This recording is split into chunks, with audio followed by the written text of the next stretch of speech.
ici, nous avons des agents qui sont sur les marchés, qui collectent les prix des denrées les plus demandées, sur les marchés aussi les plus significatifs. Je prends au moins 2 marchés par jour. Je prends par exemple le marché de Siporès, je calcule, je prends le prix moyen. Je vais au moins chez 4 ou 5 vendeurs ou vendeuses. Je prends les différents prix, je prends le prix minimum, le prix maximum. Il y a 9 produits. Quand je finis les prix des 9 produits, j'envoie, je fais remonter les données à travers ma tablette. Ces informations sont remontées en quasi temps réel au niveau de notre serveur qui diffuse ces informations en fonction des abonnés et aussi en fonction de la zone des abonnés.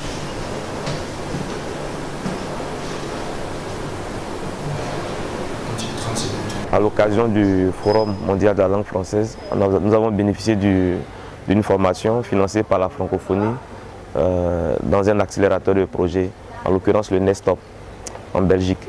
Et donc, durant notre accélération, nous avons soumis l'idée d'organiser un financement participatif. Il fallait proposer une petite vidéo, mais qui touche, qui appelle, qui incite à contribuer au projet.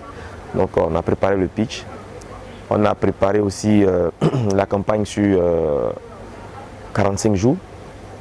Donc l'idée, il fallait être constamment en ligne sur les réseaux sociaux, sur les listes de diffusion, pour chaque semaine ou bien chaque 3 jours envoyer des créas pour rappeler aux gens que la campagne existe, qu'il faudrait contribuer. En Côte d'Ivoire, l'agriculture représente plus de 50% des recettes d'exportation, occupe plus de 2 tiers de la main-d'œuvre active et contribue à hauteur de 20% dans la formation du produit intérieur brut. Ici, c'est la vidéo que nous avons utilisée pour lancer la campagne de crowdfunding.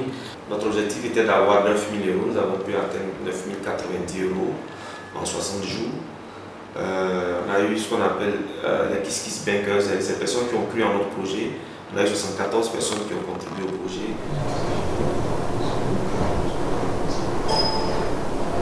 La plateforme sur laquelle nous avons lancé la campagne, en l'occurrence KissKissBankBank, est une plateforme européenne qui n'utilise que les cartes de crédit.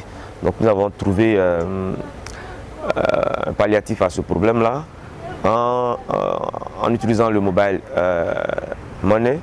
Donc l'idée c'était de collecter les fonds via le mobile money et puis après les fonds collectés étaient chargés sur une carte Visa pour être mis sur la plateforme. Et donc je pense que c'est toute cette énergie, toute cette intelligence, toute cette expérience qui a permis à la campagne L'Or de connaître ce succès.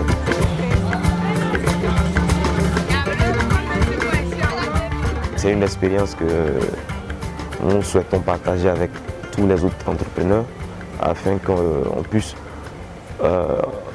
avoir d'autres startups qui lèvent encore des montants plus élevés que ce que nous avons pu avoir sur KissKissBankBank. Le conseil que je peux donner aux jeunes entrepreneurs, c'est d'avoir le courage, l'abnégation, la passion, parce que c'est la passion qui nous permet de continuer quand ça va mal, quand on a envie de raccrocher, et aussi de s'entourer de mentors, de conseillers.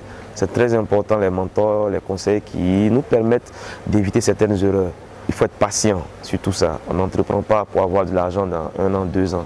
On entreprend pour d'abord résoudre un problème qu'on a constaté et puis ensuite l'argent, le succès, la gloire viendront avec le travail, surtout beaucoup de travail.